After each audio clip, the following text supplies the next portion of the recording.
자, 한동훈 의원에 대해서 한마디만 하겠습니다. 한동훈 의원은 범죄 행위로 제명을 당한 것이지 해당 행위로 제명을 당한 것이 아니라는 말씀을 드립니다. 심각한 해당 행위에 대해서는 당원 당규를 개정해서라도 복당을 영구히 금지해야 된다는 한동훈 의원이 저기에 해당하는지 한번 잘 고민을 해보셨으면 좋겠습니다. 예. 그리고 비판을 하셨으면 좋겠다. 예. 제명된 사람에 대해서 복당을 영구적으로 금지하는 방안이 최고위에서 논의된 것으로 알려지면서 한동훈 의원을 겨냥한 게 아니냐 이런 얘기가 나왔었는데 오늘 내가 한마디 하겠다라고 하면서 한동훈 의원은 해당 행위가 아니라 범죄로 제명이 된 거다. 당원 게시판 문제는 범죄 행위다 이런 얘기를 했습니다. 이현종 위원님. 네. 그러니까 뭐 해당 행위도 아니고 논의할 바가 아닌 거고 아예 그냥 범죄 행위를 저지른 사람이다. 이렇게 초강경 발언을 내놨거든요. 장동혁 대표의 기억과 제 기억이 다른지는 모르겠습니다만은 한동훈 대표가 언제 기소된 적이 있나요? 아니면 입건된 적이 있나요? 구속된 적이 있습니까? 실형을 사는 적이 있나요? 제 기억에는 없거든요. 근데 장동혁 대표 머릿속에는 있는 모양입니다. 제가 다른 사람이 예를 들어서 뭐 이야기를 하면 글쎄 뭐 모르니까 이렇게 이야기할 수 있다 치더라도 장동혁 대표의 전직이 뭐였죠? 판사였습니다. 네. 자, 판사는 죄의 유무를 어떤 면에서 보면 판단하는 그 직위에 있었지 않겠습니까? 어떤 현실적인 법을 거기에 있는 죄를 판결을 내리는 사람이었어요. 자, 그러면 장동혁 대표에게 묻고 싶은 게 한동훈 의원이 무슨 범죄로 의율됐습니까? 의율된 적이 있습니까? 자, 당원 게시판에 본인이 글을 올린 적이 없다는 게 이미 밝혀졌잖아요. 즉 자신의 이름을 딴 다른 사람이 글을 올렸고 가족들이 그 관련해서 여러 가지 기사를 올렸다는 거 그거 됐고 옛날에 이호선 당무감사위원장도 관리 책임이라고 그랬어요. 관리 책임. 관리 예. 책임을 했다고 그랬어요. 자, 그런데 지금 장동혁 대표는 당원 게시판 문제가 범죄라고 그랬습니다. 당원 게시판에 국민의힘 당원 게시판에 글을 올리면 범죄가 되나요? 자, 도대체 무슨 근거로 판사를 하셨다는 분이 어떤 법률, 어떤 우리 현행법 위반에 한동훈 의원이 했던 부분이 범죄 행위에 돼 있는지 저는 그걸 이야기하셔야 될 것 같아요. 네. 제 기억에는 없습니다. 자, 근데 지금 해당 행위가 아니라 범죄 행위로 했다는 그런 이야기는 글쎄요, 제가 볼 때는 듣도 보도 못한 이야기고 그리고 본인이 왜 그러면 한동훈 의원이 어떤 법을 위반했는지 그 부분을 좀 분명히 하셔야 될 것 같습니다. 예. 당내 상황이니까 강전의 대변인께 추가로 좀 여쭤봐야 될 것 같은데 이게 영구적으로 복당을 금지시키겠다. 이건 약간 지방의회에서 벌어지는 일 때문에 논의가 좀 나온 것 같고요. 이걸 지금 친한계들이 뭐 한동훈 의원과 엮어서 얘기를 하다 보니까 이런 말을 꺼낸 것 같습니다. 강전의 대변인님, 네. 당원 게시판까지 거론을 한 이유는 뭐가 있을까요? 일단은 아마 조경태 의원에 대한 사건이 좀 커지는 부분이 있기 때문에 친한계 좌장이라고 불리지 않겠습니까? 예. 지금 조경태 의원 같은 경우에는 부의장 선거에 있어서 저희 국민의힘 박덕흠 후보를 찍지 말아달라라고 이야기를 한 것으로 알려지고 있거든요. 본인도 당에 막 인정을 하고 전화를 있습니다. 하고. 예, 예. 본인도 인정을 하고 있습니다. 지금 뭐 요즘 간첩이라는 표현까지 나오고 있는데 조경태 의원이 과거에 민주당에 있었고 또 이번에 민주당 의원들에게 그러니까 과거 동료들에게 전화를 한 것으로 알려지고 있는 것이죠. 이런 것들이 굉장히 큰 해당 행위다. 복당까지도 불허할 정도의 일이다라고 판단하고 있는 것이 아닌가 싶습니다. 근데 여기에 있어서는 결국에는 친한계에 대해서 공격하는 것은 한동훈 의원에게도 연결이 되는 부분이 당연히 있다라고 생각할 수밖에 없겠죠. 한동훈 의원 같은 경우에는 본인 명의로 올해 1월에 이호선 당무감사위원장을 고소를 했습니다. 네. 당무감사가 조작되었다라는 혐의로 고소를 했는데 반년이 지났는데 아직까지도 고소인 조사를 받았다라는 이야기들이 나오지 않고 있어요. 조금 아까 이현종 의원님 말씀하셨습니다만 한동훈 의원의 여러 가지 혐의점들에 대해서 이게 뭐 당 게시판을 운영하는 업무를 방해한 혐의라든지 그리고 대상자에 대해서 명예훼손이나 모욕 같은 것들이 성립할 수도 있겠지만 지금 그 부분에 대해서 고발이 들어갔다는 이야기들은 없거든요. 범죄 행위다라고 표현하는 것은 저도 조금 과격하다라고는 생각을 합니다만 네. 이런 혐의점들이 나오는 것은 고소인 조사로서 빨리 처리를 하는 것이 한동훈 의원의 복당이라든지 앞으로의 정치 스케줄에도 좀 맞지 않을까. 결국에는 짚고 넘어갈 문제다라고 생각합니다. 네. 뭔가 지방선거가 끝난 이후에 예전의 갈등을 빚던 소재가 다시 다 등장을 하는 것 같습니다. 장동혁 대표가 오늘 언급한 인물은 한동훈 의원뿐만이 아닌데요. 자기 편을 향해 총을 쏘는 사람들은 차라리 없는 게 낫다라고 말했습니다.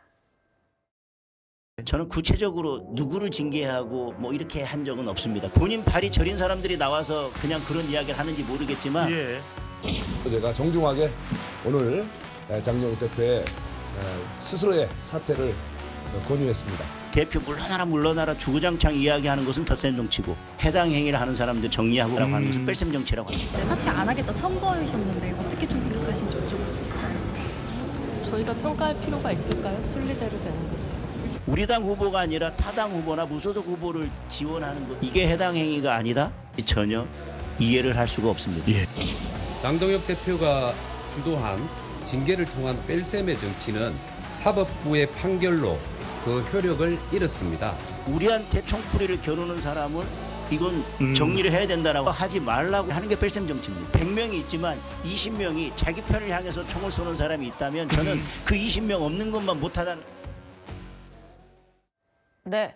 간첩을 데려와 우리 편 총 쏘는 게 뺄셈 정치다 뭐 이런 표현을 하는데 같은 당 의원을 겨냥해서 간첩이라는 표현까지 등장을 했습니다. 박창환 교수님, 간첩 얘기를 하니까 김민수 최고위원이 그때 친한계 일부 의원들 향해서 이적행위라고 했던 생각이 좀 나더라고요. 친한계 의원들 얘기를 하는 걸까요?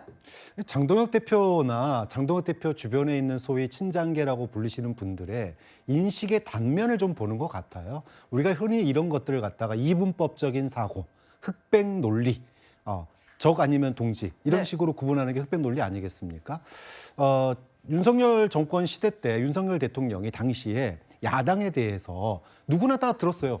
야당을 명시적으로 얘기하진 않았지만 예. 야당을 향해서 반국가 단체라고 얘기한 적이 많았습니다. 야당을 바라보는 정치의 대상 그리고 정치의 파트너로서의 야당을 전혀 그 소위 말해서 비판 세력에 대해서 인정하지 않았어요. 아예 반국가 세력으로 취급을 했습니다.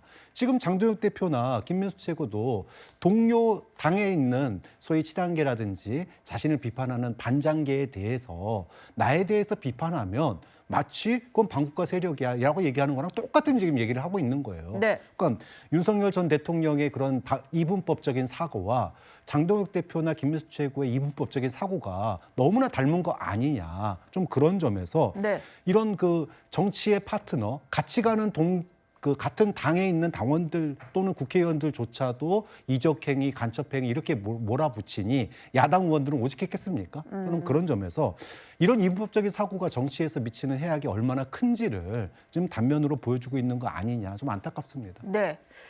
지난번에 실명으로 좀 의원들을 거론하다 보니까 좀 곤혹스러운 일이 있었잖아요. 그래서 오늘은 아무것도 실명 거론은 하지 않았습니다. 그런데 듣다 보면은 다 떠오르는 사람들이 있어서 저희가 여기 물음표를 붙였지만 얼굴도 같이 한번 표기를 해봤는데요. 특히 100명 중 20명이 자기 편에 총을 쏜다면 없는 게 낫다. 뭐 이런 표현을 썼습니다. 대안과 미래가 25명 정도 되다 보니까 혹시 대안과 미래를 얘기하는 건가? 뭐 이런 생각이 들더라고요. 여선웅 부대변인님. 근데 이건 거의 당 그냥 나가라 뭐 이런 얘기로 좀 들렸어요. 그러니까 뭐 그냥 쫓아내겠다 약간 이런 식인 거죠. 사실은 근데 뭐 쫓아낼 수 있습니까? 지난번에 김종혁 전 최고위원 배현진 징계했을 때 어쨌든 법원에서 제동이 걸렸었잖아요. 그러니까 지금 다시 한번 현역 국회의원들을 징계하겠다고 하는데 그 징계의 사유가 사실은 정치적인 명분도 없고 정치적인 명분을 떠나서 법원에 갔을 때 법원에서 인용될 수 있냐 그런 부분도 아닌 것 같아요. 예. 그리고 지금 저는 장동혁 대표가 사실은 굉장히 모순적인 주장을 하고 있다고 생각을 하는데 지금 정보통신망법 개정과 관련해서 장동혁 대표는 이틀막 법이다. 표현의 자유가 필요하다. 이렇게 이야기를 하고 있는데 당내 표현의 자유는 어디 갔습니까? 예를 들면 한동훈 의원 지금 단계 사건 같은 경우에도 결국에는 법적인 무슨 혐의가 있다고 하면은 업무방해 아니면은 명예훼손이거든요. 그 명예훼손도 크게 보면은 표현의 자유의 영역에 들어갈 수가 있어요. 네. 근데 당내에서 그 자신을 비판하고 다른 정치적인 의견을 냈다고 해서 그것이 해당 행위라고 하고 징계한다고 하면은 지금 장동혁 대표가 주장하는 정보통신망법의 이른바 표현의 자유 그거랑 말이 모순되지 않습니까? 저는 지금 장동혁 대표가 궁지에 몰리니까 정말 엉뚱한 억지적인 주장, 정치적인 행보를 하고 있다 이렇게 생각을 합니다. 네, 그러면서 장동혁 대표가 또 한 얘기가 있는데요. 다들 그냥 제발 저리는 것일 뿐이고 본인이 뭐 특정인에 대해서 징계 얘기를 한 적은 없다라고 얘기를 했습니다. 이현종 위원님, 네. 그러니까 계속해서 얘기를 하는 게 윤리위에 어떤 지시를 한 적도 없고 독립기구일 뿐이고 나는 그냥 아무도 징계해라는 얘기를 하지 않았는데 다들 재발 저리고 있다 뭐 이런 거잖아요. 저는 오늘 이 발언을 통해서 장동혁 대표는 나는 윤석열의 계승자다. 저는 이거를 본인이 많잖아 이야기한 거라 봅니다. 아, 그 정도까지 갑니까? 결국은 자신을 비판하는 사람은 범죄자 뭐 이렇게 취급을 하고 지금 당에서도 저 이 해당 행위라고 이야기를 하는 거잖아요. 세상에 당 대표를 향해서 비판하는 게 해당 행위면 지금 민주당은 아마 해당 행위가 되게 많을 겁니다. 자, 정청래 대표에 대해서 비판하는 사람 다 해당 행위인가요? 네. 다 정당이라는 게 당연히 당 대표에 대해서 지적도 할 수 있고 비판도 할 수 있고 그럴 수 있는 게 공당의 어떤 이 시스템이잖아요. 근데 그거를 모두가 다 해당 행위라고 이야기를 했고 그리고 얼마 전에 본인이 실명을 거론했잖아요. 우재준, 그다음에 김재섭, 김용태 이야기했잖아요. 네. 그건 뭔가요, 그러면? 그리고 이미 이 징계 국면은 징계위원회가 독자적으로 굴러간 게 아니라 본인이 이미 예고를 했고 그 예고한 상황에서 잇따라서 지금 그 이쪽 당원들이 뭐 징계를 올리니까 결국 징계위원회가 굴러갔고 네. 그리고 징계위원회가 지금 정족수가 안 되니까 결국 어제 한 명을 더 보임을 해서 결국 징계위원회를 굴러가도록 만든 거 아니겠습니까? 세상에 어느 정당이 우리 역사상에 사실 부정부패라든지 이런 거를 제외하고 당내의 어떤 당대표를 비판한다든지 자 무소속 후보 지원했다? 그러면 본인은 옛날에 한덕수 후보 무소속 후보를 지원한 사람은 어떻게 해야 되나요? 이정현, 김기흥 아니 김기흥 대변인은 본인이 이쪽에 당의 위원장이면서 거기 대변을 했어요. 예. 자 그쪽에 수석 대변을 했던 분은 공천관리위원장을 했어요. 그럼 그 사람들은 어떻게 해야 되나요? 그럼 또 본인 이야기는 똑같은 기준이 될 거 아닌가요? 자 그리고 범죄자로 이야기를 했는데 자 그걸로 따지면 지금 권성동 의원은 2심에서 실형을 받았습니다. 네. 그럼 그분은 왜 제명하지 않죠? 그리고 복당 이야기를 했는데 장해찬 지금 전 민주연구원 부원장 같은 경우는 탈당해서 무소속 출마해서 근데 복당시켰어요? 그럼 그건 어떻게 설명할 건가요? 그러니까 똑같은 원칙을 가지고 이야기한다면 제가 문제를 삼지 않겠습니다. 네. 근데 결국은 자기를 비판하는 사람에 대해서는 간첩이고 범죄자고 이렇게 이야기를 하면서 그렇지 않는 사람에 대해서는 왜 언급을 하지 않죠? 예. 그렇기 때문에 이거는 결국은 자신의 권위에 도전한 사람에 대해서 지적하는 게 아닌가 저는 그렇게 해석할 수밖에 없습니다. 네. 장동혁 대표는 뭐 조경태 의원의 징계 가능성에 대해서도 윤리위 결정을 존중하겠다 이렇게만 얘기를 했습니다. 또 구체적으로 누구를 징계해야 된다고 말한 적은 없다라고 강조를 했는데요. 장 대표 측 취재를 많이 하고 있는 서정욱 변호사가 파악한 건 조금 더 구체적이었습니다. 한번 들어보시죠. 근데 갑자기 한 명이 내가 의장하고 싶어 그래서 민주당 의원들하고 짬짬이 하고 그게 정당입니까? 그런 행위에 대해서 그냥 두는 게 맞겠습니까? 민주당에만 전화했다는 표현이 잘못된 표현입니다. 네. 저는 우리 당에도 전화를 했고요. 네. 개혁신당에도 민주당에도 진보당에도 전화를 했고요. 지금은 조경태가 아마 1순위가 되지 않을까. 조경태에 대해서는 워낙 공분을 하고 있어요. 공천 배제 정도로 2년 이상 당원권 정지나 그 이상 놓을 것 같아요. 장동혁 대표가 징계하겠어라고 이제 칼은 빼들었는데 이거 막상 빼들고 보니까 한동훈이라든지 뭐 김용태, 김재섭, 우재준 이런 분 하면 좀 큰일 날 것 같고 근데 칼을 바로 넣자니 좀 모양 빠지니까 아차 잘 됐다. 조경태 이분은 뭐 여러 가지로 좀 분위기가 안 좋으니까 해도 되겠구나. 네. 뭐 자세히 들어보니까 취재했다기보다는 본인의 어떤 단연간의 그 평론가로서의 이제 감으로 봤을 때 그런 것 같다라는 얘기인 것 같은데 조경태 의원 같은 경우는 여러 가지 좀 당내 분위기도 좋지 않고 하다 보니까 징계 1순위일 거다 이렇게 보는 시각이 많은 것 같습니다. 박창환 교수님, 그러니까 친한계랑은 좀 구분해서 볼 것 같고 이건 좀 명확한 사유다 이런 얘기들을 많이 하네요. 네, 뭐 누가 보더라도 조경태 의원이 징계를 받기에 가장 만만한 상황이에요.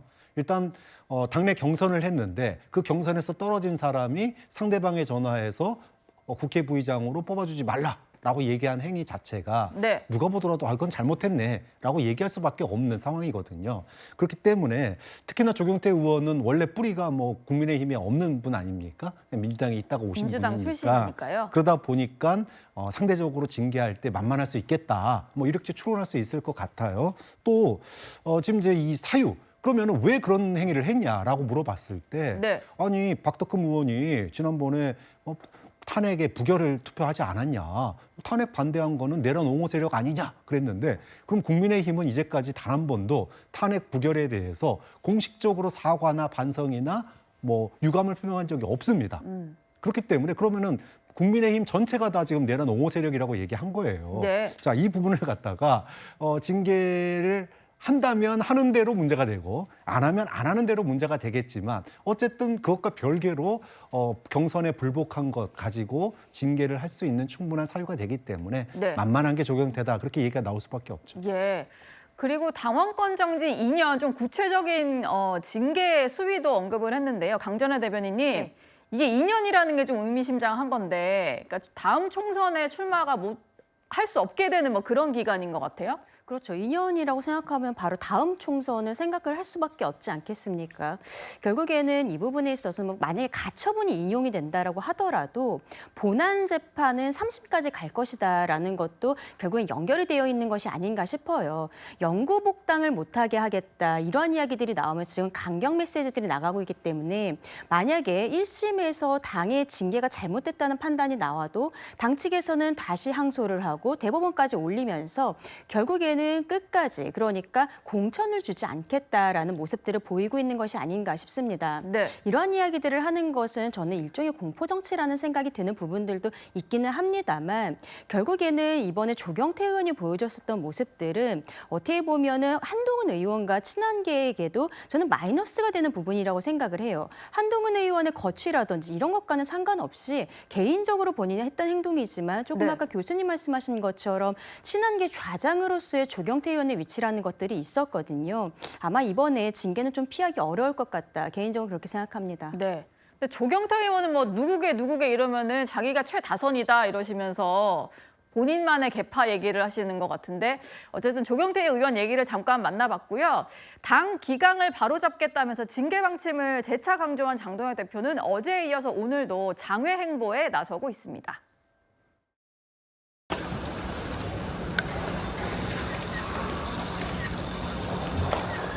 오전에도 이제 민주당 의원들이 사실 동일한 절차를 진행을 했습니다. 양해를 좀. 아니요, 그 민주당 의원들은 여당하고 야당하고 달라요. 제가 먼저 앞서서 모두 발언하는 것까지 영상 촬영하고 언론인들은 퇴장한 상태에서 기본적으로 건강하고 진행하겠습니다. 그렇게 말씀을 드려주세요. 어제 이미 광주에서 경찰의 민낯이 충분히 보여줬다고 생각을 합니다. 의원들이 결정하시는 부분은 저희가 경영하게 강청하고 그렇게 할 계획입니다. 일단 언론 문제는 저희 청사 수립부장이나 이런 것에 따라서 또 여야 사건 입장을 저희가 유지해드리게 됩니다. 아니 기획관님, 그 지금 누구 뜻이에요? 비공개로 하겠다는 게 청장께서 지시하신 겁니까? 아니면 기획관님께서 그렇게 하시는 겁니까? 저희 그 청사 보안 규정에 따라서 하고 있습니다. 무슨 보안 규정이 있다는 거예요? 그럼 내려오시라고 하세요. 여당이 그렇게 진행했으니까 당신들도 여당 했던 그대로 받아라.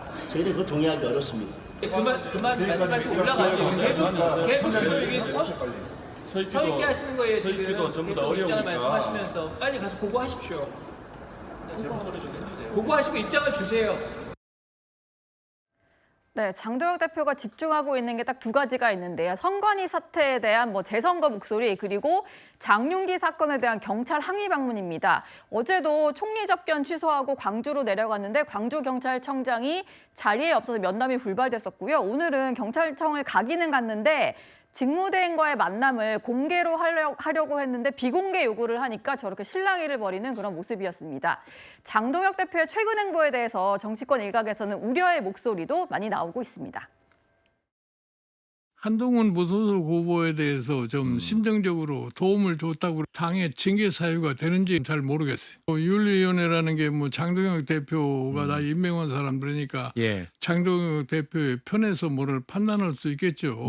그런데 지난번 배현진 의원이라든가 김동혁 전 최고위원 같은 경우에 법원에서 가처분을 인용을 해가지고서 그게 무효화돼 버렸는데 그렇습니다. 좀 냉정하게 생각해야 할 것 같아요. 네, 아직도 활발하게 정치 논평을 하고 계시는 김종인 전 위원장인데요. 이런 얘기를 했습니다. 한동훈 도왔다고 징계를 실제로 강행할 경우에는 비극적인 결말을 맞을 것이다 라고 예상을 하셨는데요. 여선웅 부대변인님, 그러니까 지금 이제 징계 정국은 가동을 시켜놓고 밖으로 다니는 것에 대해서 여러 우려들이 많이 나오는 것 같아요. 네, 그렇습니다. 같은 당 나경원 의원도 사실은 장동혁 대표와 크게 이제 대립점에 있지 않은 국회의원인데 최근에 언론 인터뷰를 보면은 장동혁 대표의 이런 장애 활동에 대해서 지금 국회의원 110명의 의견을 다 모아가지고 활동해야 되는데 혼자 뭐 올림픽공원 관련해가지고 집회를 간다던가 이렇게 계속 바깥으로 도는 게 리더 같지 않다 이렇게 좀 비판을 했습니다. 지금 김정일 위원장도 사실은 뭐 당연한 말씀인데 한동훈 의원을 도왔다고 당내 이제 현역 국회의원들을 징계하겠다고 하는데 사실 그게 정치적인 명분은 본인들은 주장할 수 있겠지만 그게 징계가 있냐는 그러니까 증거가 있냐는 거예요. 같이 무소속 의원과 같이 동행하거나 아니면 같이 식사를 했다고 해서 그게 어떻게 해당 행위로 선거운동을 도왔다 이렇게 증명할 수 있겠습니까? 저는 장동혁 대표의 뭐 징계 정치 뭐 이런 것들 뭐 하는 거는 본인 마음인데 이게 결국에는 법원에서 다시 한번 제동이 걸릴 것인데 그러니까 판사 출신인 장동혁 대표도 뻔히 알 겁니다. 이게 결국에는 안 될 것이라는 거를. 그런데 지금 장동혁 대표는 그런 것과는 상관없이 계속해서 뭐 사람들의 관심과 주목도를 바깥으로 안 되는 것임을 알면서도 계속 바깥으로 도는 거죠. 자기가 지금 당내에서 처한 여러 가지 상황으로 볼 때 당내에서는 뭐 다른 의견들의 뭔가 그 의원들의 의원들의 의견 같은 걸 모아가지고 그렇게 이제 돌파를 할 수 없다는 사실을 본인도 가장 잘 알고 있는 것 같습니다. 연명하기 위해서 어떻게든 간에 뭐 저랑 좀 싸워보고 싶고 이렇게 노이즈를 일으키려고 하는 것 같은데요. 저는 언급을 좀 자제하겠습니다. 왜냐하면 지금 이런 식의 행동들, 이런 식의 징계니 뭐 이런 것까지 그걸 누가 밖에서 볼 때 이거 뭐 괴기스럽잖아요. 친한계 의원을 대상으로 한다기보다는 반장계 모든 사람을 대상으로 하려는 그런 상황 같습니다. 제가 특별히 언급하지 않겠습니다. 오늘은 별다른 메시지를 여기에 대해서는 내지 않고 지역 일정에 좀 주력을 하고 있는 것 같은데요. 이현종 위원님, 뭐 오늘 다른 글들은 많이 올렸는데 장동혁 대표의 저 범죄 행위에 대해서는 반응이 별로 없더라고요. 그래서 뭐 그렇게 또 반응을 하면 결국 장동혁 대표가 노리는 게 그거 아니겠어요? 결국 이제 본인이 자극적인 이야기를 하면 당연히 한동훈 의원이 뭔가 반응할 것이고 그렇게 되면 어떤 본인과 이 한동훈 의원 간의 어떤 대립점이 생겨서 그것이 하나의 이제 또 본인의 지지층을 결집하는 뭐 그런 효과 노리는 거 아니겠습니까? 네. 뭐 다 뻔한 그런 이 생각이 같은데 이제 굳이 그런 부분에 뭐 말려들 필요가 없다라고 생각하는 거겠죠. 그리고 지금 정말 중요한 게 보안 수사권 문제라든지 또 이 국민들이 걱정하시는 부분들이 꽤 많지 않습니까? 그러니까 이런 부분들에 대해서 오히려 목소리를 높이고 또 국민의힘 의원들과의 어떤 이 접촉면들을 넓혀 나가는 거 아마 그게 궁극적으로는 이제 전체적인 민심을 얻어나가는 길이라는 저는 생각이 듭니다. 아마 그런 생각을 하고 있는 것 같고 그리고 저는 장동혁 대표나 그 지금 지도부가 도대체 보안 수사권 문제와 관련해서 지금 사실은 대통령께서 지금 외국에 순방가 계신데 그럼 국정의 최고 책임자가 누구예요? 한성수 국무총리잖아요. 그렇죠. 그러면 당연히 어제 한성수 국무총리를 만나서 아니 지금 애꿎은 경찰청장을 만나봐야 뭐합니까? 저분들이 뭐 권한이 있어요? 저분들이 뭐 한다고 해서 뭐 뭔가 해결될 지점이 있어요? 오히려 한성수 국무총리를 만나서 그러면 도대체 이 사건에 대한 입장이 뭐냐? 그리고 보안 수사권 당신 어떻게 할 거냐? 이런 걸 물어서 그걸 오히려 하는 게 훨씬 더 효과 있는 거 아니겠어요? 그걸 내팽개치고 광주경찰청장 만나러 갔다가 저기 홀대만 당하고 아니 광주청장이 무슨 힘이 있습니까? 서울청장이 무슨 힘이 있어요? 그러니까 지금 본인은 오히려 지금 자신의 급을 자꾸 낮추고 있는 거예요. 오히려 지금 한성수 총리를 안 만나주더라도 만난다고 해서 그걸 묻고 추궁하고 해야 될 게 지금 당대표의 역할 아닌가요? 네. 근데 저는 참 이해가 잘 안 됩니다. 왜 저렇게 가서 그냥 허공에다 이야기를 하시는지 실질적으로 여당 정부가 할 수 있는 뭔지를 좀 집중해야 될 게 아닌가 싶습니다. 네. 한동훈 의원은 일단 지역을 돌면서 지역 일정에 집중하는 상황이고요. 어제는 국민의힘 주호영 의원이 주최한 토론회에 참석을 했었습니다. 그런데 국민의힘 정점식 원내대표와 이런 장면이 포착이 됐습니다. 국민의힘 원내대표 정점식 의원입니다. 토론회를 개최하게 되는데 진심으로 축하를 드리고 국민의힘 전 대표를 지내신 한동훈 의원님의 축사 말씀을 잠깐 들어보도록 하겠습니다.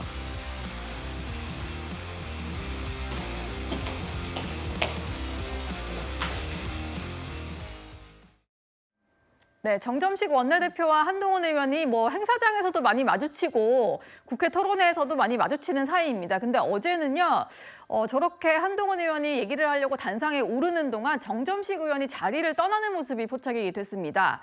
강전혜 대변인님, 저걸 놓고 일각에서는 정점식 원내대표가 좀 이렇게 투샷이 좀 자주 잡히니까 자리를 뜬 것 같다 뭐 이런 얘기도 하는데 어떻게 봐야 될까요? 저는 개인적으로는 우연의 일치다라고 생각을 합니다. 어느 날은 화기애애 보인다고 언론에 나고 어느 날은 이석하면서 서로 마주치지 않으려고 이렇게 뭐 언론에 나고 있는 이런 상황들은 결국에는 한동훈 의원의 복당 과정에 있어서 정점식 원내대표도 역할을 하게 되는 과정들이 있지 않을까라는 생각들이 있기 때문에 네. 부분에 대해서 그런 이야기들이 나오고 있다라는 생각들이 드는데요. 근데 복당이 되기 위해서는 제가 늘 말씀드립니다만 장동혁 대표와 장동혁 지도부의 그 결정으로 되는 것은 아니고 결국에는 당원들께서 한동훈 의원에게 마음을 여시는 과정이 먼저 있어야 된다고 생각을 합니다. 제가 지난주에도 이 자리에 나와서 한동훈 의원이 뭐 괴기스럽다라고 표현을 한다든지 지도부에 대해서 자꾸 말씀을 하시는 것은 친한계 스피커들에게 넘기고 본인은 조금 더 정중동을 지키는 것이 복당이 더 빨라지지 않겠느냐라고 말씀을 드렸는데 네. 마침 또 오늘은 말씀을 별로 안 하시고 지역 행보를 하시는 모습들을 보이고 있더라고요.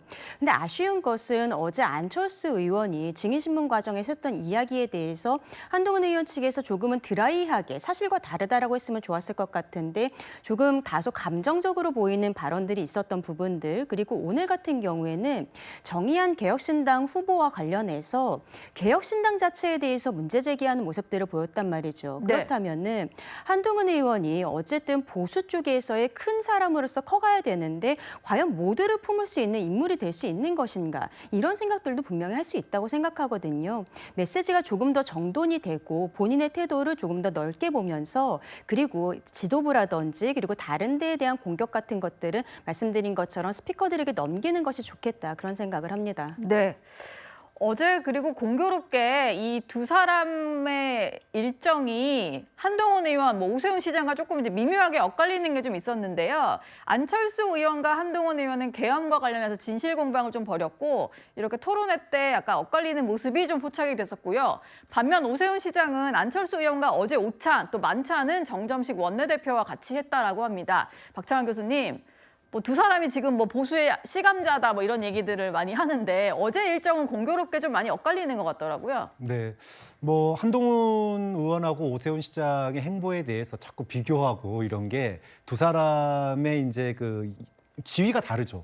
한동훈 의원 같은 경우에는 쫓겨났다가 지금 이제 다시 돌아와야 되는 입장이고 오세훈 시장 입장은 지금 뭐 이번 당선을 통해서 최대 히어로가 됐고 그렇지만 광역단체장으로서 당무에 또 너무나 이렇게 많은 발언을 내는 경우는 또 이게 역풍이 불 수도 있기 때문에 예. 두 분의 위치에 따라서 행보가 다를 수밖에 없다. 한동훈 대표는 좀 더 복당이라고 하는 가시적인 성과가 필요한 거고 또 그것을 위해서는 이 징계 정치를 돌파해야 되는 거고 그러다 보니 좀 더 직접적인 목소리 직접적인 충돌 이게 발생할 수밖에 없는 거고요. 반면에 오세훈 시장 같은 경우에는 광역단체장으로서 현직 광역단체장으로서 직접적인 표현보다는 좀 더 간접적이고 조금 더 애들른 표현들 이런 게 좀 더 많을 수밖에 없고 그렇다고 해서 당무에 대해서 존재감을 안 나타낼 수는 없으니 네. 폭넓게 당의 주류와 소통하면서 당의 변화와 나는 함께하고 있다. 그래서 좀 더 나는 한동훈보다 좀 더 안정감이 있다라는 쪽에 좀 더 무게중심이 있는 것 같아요. 네. 좀 그런 점에서 두 분의 이 정치 스타일이나 이게 많이 좀 다른 좀 차이점이 있는 거 아니냐. 그게 지방선거 이후에 지금까지 그런 스탠스가 조금씩 계속 유지되어 오는 측면이 있는 것 같거든요. 네. 그런 점에서 두 분의 행보가 앞으로도 이제 어느 정도까지 계속 이런 차이를 나타낼지 이런 부분도 굉장히 앞으로 야권을 바라볼 때 관전 포인트 중에 하나인 것 같습니다. 오세훈 서울시장은요, 뭐 선거 전에도 그렇고 선거 이후에도 장동혁 지도부의 변화 그리고 쇄신 필요성을 강조하고 있습니다. 달가워하지 않는다는 걸 아셔서 그런지 당연히 지방만 도셨는데 선거 마지막 며칠 남겨놓고는 수도권으로 올라오시더라고요. 그러면서 서울에 출몰하기 시작하는 거예요. 우리 일정 짜는 친구들이 그거 피해 다니느라고 신경 좀 썼습니다. 네, 선거 이후에 서로를 좀 독려하는 자리였다라고 하는데 어제 정점식 원내대표의 만찬 자리에서 장 대표의 징계 정치에 대한 우려도 나타냈다라고 합니다. 이현정 위원님. 네. 그러니까 뭐 서울시장이라서 원내 인사들과의 접점이 그리 크진 않은데 최근엔 좀 접점을 늘려가는 것 같고 징계 정치에 대해서도 좀 제동을 걸려는 모습이에요. 그러니까 지금 이제 전선을 보면 결국은 반장동혁 전선, 거기에는 뭐 오세훈 시장도 함께 하는 것 같고, 또 정정식 원내대표는 지금 중간에서 뭔가 좀 샌드위치 신세가 된 것 같아요. 예. 그런 상황이고, 안철수 의원은 당시 계엄 해제 때의 그 입장과 지금 입장이 많이 좀 달라진 것 같습니다. 최근에 입장을 보면 결국은 조금의 어떤 친윤들의 어떤 좀 동의와 친윤들의 지지를 얻겠다는 그런 입장 같아요. 이분도 아마 이 장동혁 대표에 대해서는 이 체제가 물러나면 그 다음은 혹시 내가 아닌가라는 그런 또 생각을 갖고 계신 것 같습니다. 차기 당권까지 생각을 해서요. 그렇죠. 최근에 나경원, 안철수 이 두 분은 아마 그런 쪽으로 좀 뛰고 있는 것 같아요. 그렇기 때문에 예전에 본인이 계엄과 탄핵에 대해서 단호하고 또 행동했던 입장과는 달리 어제 그 재판정에서도 이야기했던 것이 뭔가 이제 좀 추경호 현 시장의 어떤 입장을 좀 옹호해주는 뭐 이런 걸로 인해서 본인이 좀 앞으로의 어떤 당권 경쟁에 나서겠다는 그런 스탠스인 것 같아요. 네. 그런데 이제 이들의 공통점은 결국은 장동혁 대표 체제는 안 된다라고 하는 것이죠. 그리고 뭐 아까 복당 이야기 하셨는데 장동혁 체제 안에서는 한동훈 의원 복당 안 됩니다.